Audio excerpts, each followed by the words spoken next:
Hello, உங்களுக்கு வடகறிக்கு கொஞ்சம் வெங்காயம், தக்காளி, இஞ்சி பூண்டு பேஸ்ட்டுப்பா, கொஞ்சோண்டு புதினா, கொத்தமல்லி, பச்சை மிளகாய் போட்டு வதக்கிட்டேன்.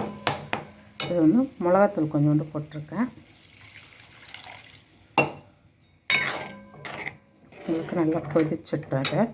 நான் மாவு கொஞ்சம் இருந்துச்சுப்பா, அது இட்லி குண்டான்லேயே நான் ஆவி கட்டிட்டேன். இட்லியோடையே சேர்த்து ஒரே வேலையாக முடிஞ்சிடுச்சு.